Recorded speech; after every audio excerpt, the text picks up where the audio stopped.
Hello everyone, it's Felicity here, and this video is about how to deal with the energies of year 2020.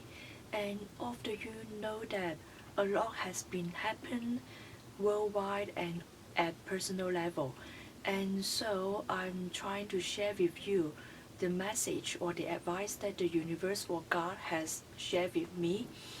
And the first thing is that to stay humble, and because I feel that the year 2020 is the year of spirituality, and so if you're not on your spiritual path, and what is going to happen to you in this year is going to put you on your spiritual path. So I think that staying humble is the first step to spirituality, because we all need to understand and know that there is something up there that is more powerful than we are, and the opportunities that in our life are given to us by the source energy, by the universe. And of course we can put a lot of effort onto our work, and we can create a lot of things just by putting a lot of effort and doing a lot of hard work. But then I feel that the opportunities are given to us by the universe. And so we need to honor the source energy and stay humble and know that there is nothing more powerful than the source energy. And so staying humble is the first step to spirituality. And the second reason of staying humble is because a lot will be happening to a lot of people at their personal life.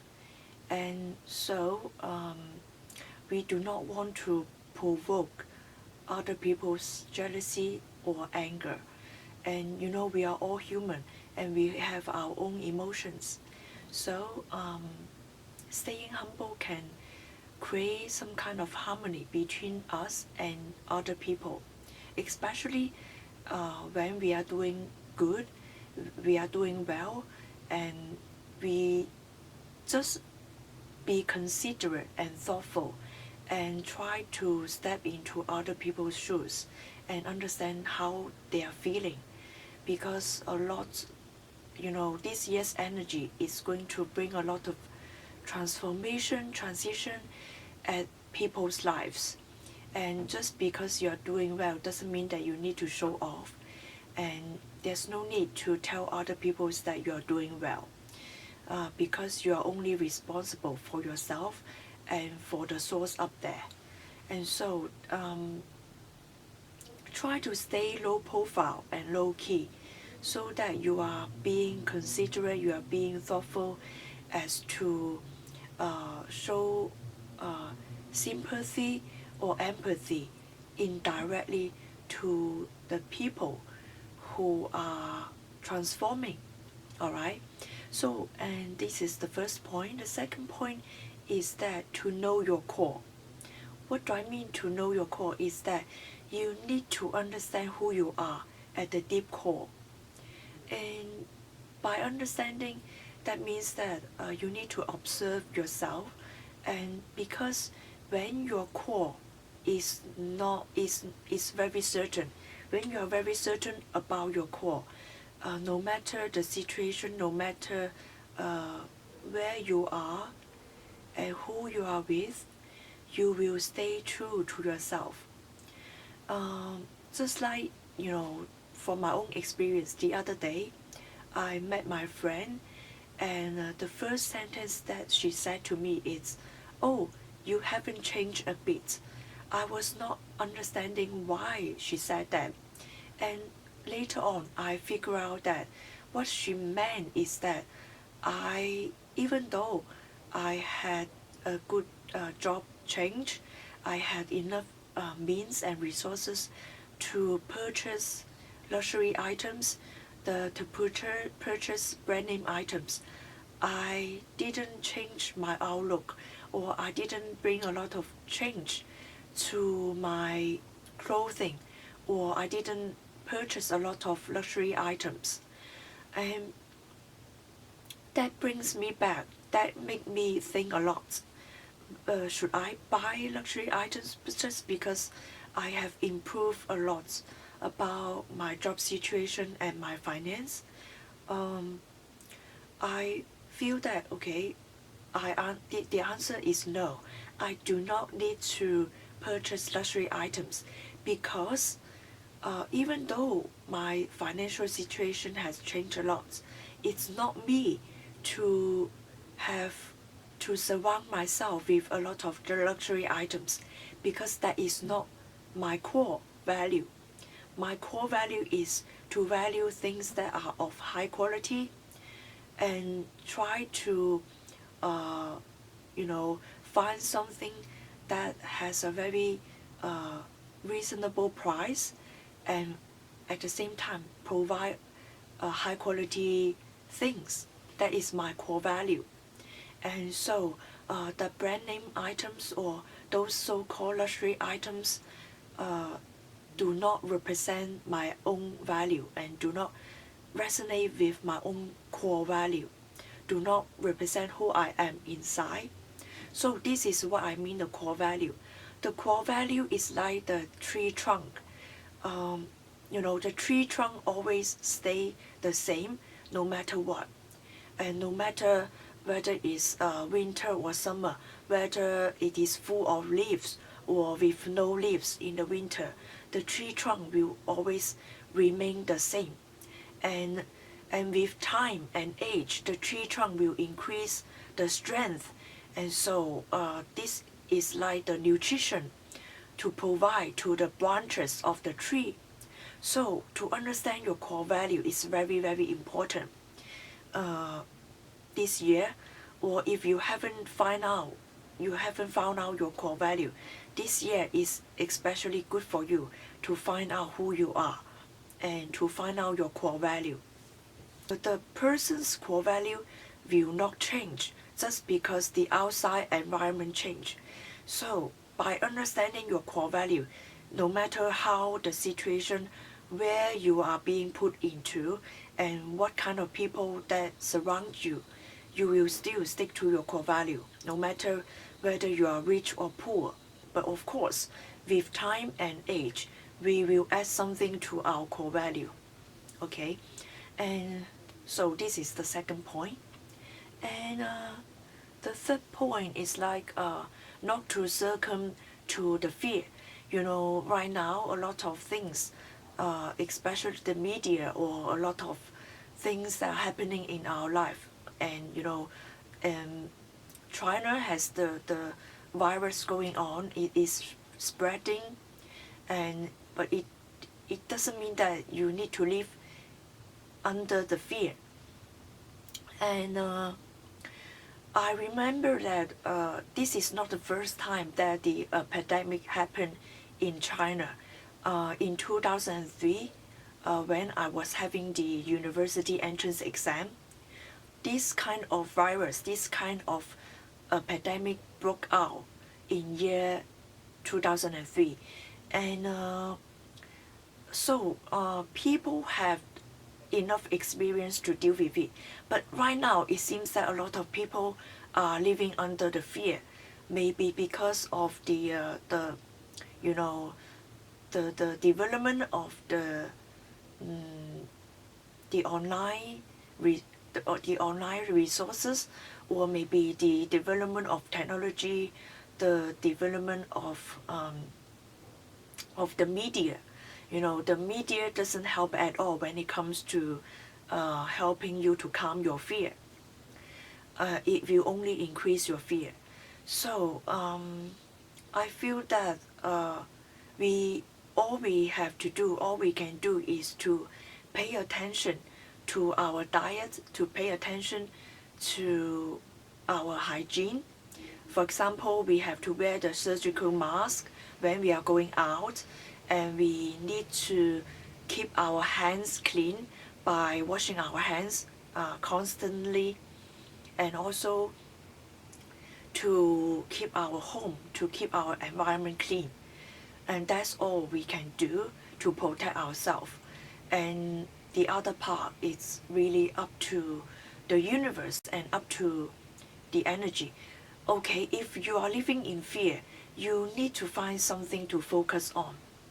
And I remember that when the first time I experienced this kind of a pandemic back in 2003, all I could think of, all I could focus on is my university entrance exam, because only 20% of the candidates could get a seat in university.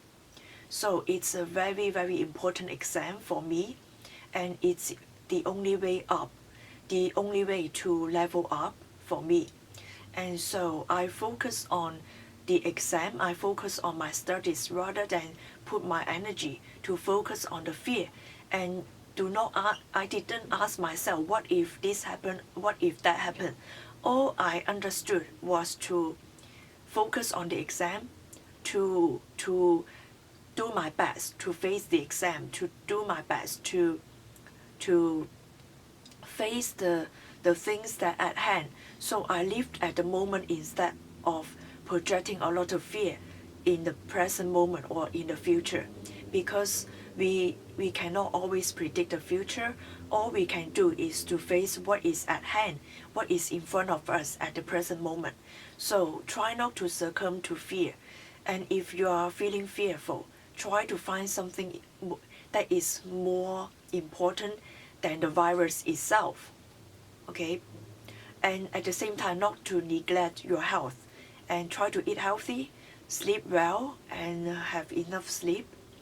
And that's all you can do. And to remain positive, it is the most important thing. Okay? Let me see. And yes, the next thing is to look at things or people with intrinsic value, and not just to look at their names. For example, suddenly in January I have allergy to my skin, and I always purchase. Once a year I always purchase some very overpriced luxurious skincare for myself, and mixed with the high street affordable skincare. And I don't know why suddenly this kind of luxurious skincare gave me some kind of allergy. And so I need to get back to the basic skincare routine instead of using something that is very complicated. So I try to, because of this allergy to my skin that is brought to me by the luxury product, I had no idea why. Maybe they changed the formula, because I have been using this for 6 years and without any problem. Probably they have changed the formula that is not suited to my skin. So I have allergy created that is brought to me by these luxurious products. And so I went back to the basics to use the very, very affordable and simplified skincare routine and the skincare products.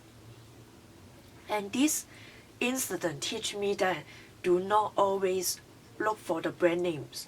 Do not always look at the products just because it is expensive. Sometimes inexpensive products will do the job very well. And another example that gives me this knowledge, that gives me this message, is that I visit the terminology, no, the doctor that is specialized in skin, and I visit a very famous doctor in a financial district, and is charged he charged a lot. And you know what? He gave me some prescriptions, but I have the medicine. I took the medicine, and it didn't do anything at all. And so I found another doctor that is hidden in a small community, and this doctor is not famous at all. He has no name at all, and yet his medicine did wonder, you know, I only need to take the medicine for just 1 day or 2 days, and then my skin allergy calms down very quickly, and the medicine is not making me very dizzy, so it's not a strong medicine that give me a dizziness or sleepiness. All right, and so this incident teach me and give me the message that do not always look for brands. Do not always look at people with their names or status or privilege or titles. You need to look at people with their intrinsic value. You know, what kind of things they have done for themselves, what kind of effort that they have done in the society. You know, sometimes the people who have no title or who have nothing in their life doesn't mean that they are no good. Maybe they have done a lot secretly. They have, you know, they maybe donate a lot of money. Maybe they do a lot of good things, a lot of good deeds to help people without attracting a lot of attention. And this is the message that I got from the experience that I got within these few months, you know, from December to January. And so I also feel that the death, you know, the god of death knows no name. Like Pluto, Saturn knows no name. They serve both the privileged and the underprivileged. They monitor both the rich and the poor. So the god or goddesses of the underworld, of this 3D world, knows no name at all. And the message, another message is that the treasure is to be found in the places or the people that have no names. So I hope that this video can help you, and see you in the next video. Bye bye. Thank you for watching.